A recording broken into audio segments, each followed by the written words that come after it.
每日英语听力精选4、6级题源外刊。 Solo spenders. At least they are leaving the house. The rise of the loner consumer. In the pandemic years, people became used to staying inside. Outlays on services, everything from restaurant meals and foreign travel to elective medical care, collapsed. Demand for goods jumped with a rush for computers and exercise bikes. Such patterns proved resilient even as life got back to normal. In 2023, we called people spending in this manner hermit consumers. The hermit economy is now a thing of the past. Across the rich world, the out-and-about economy is roaring back.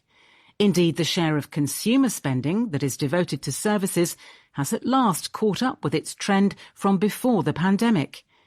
However, there is a twist.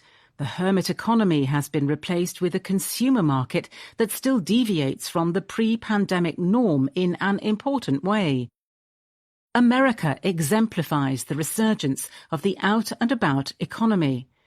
Since 2023, spending on healthcare has grown by 10% in real terms, while outlays on public transport are up by 21%.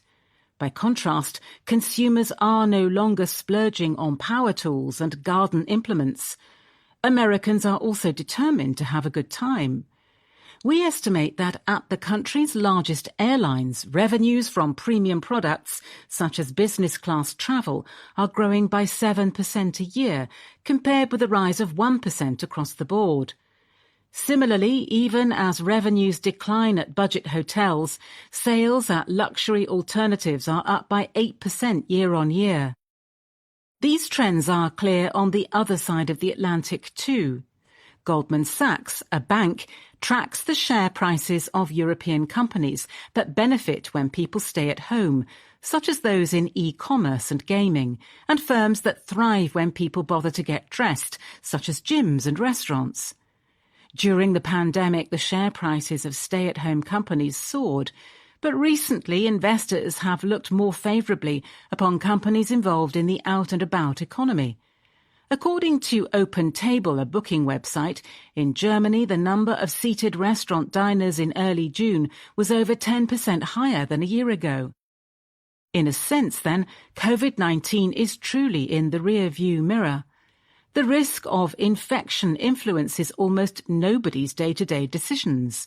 Yet even today the pandemic continues to cast a long shadow over the economy. For although people are getting out of the house, they are increasingly doing so alone.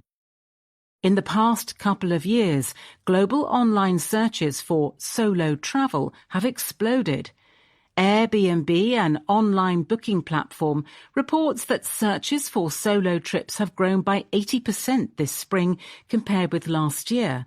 According to official British data, travellers are more often using cars or taxis, which offer privacy, than public transport, which does not.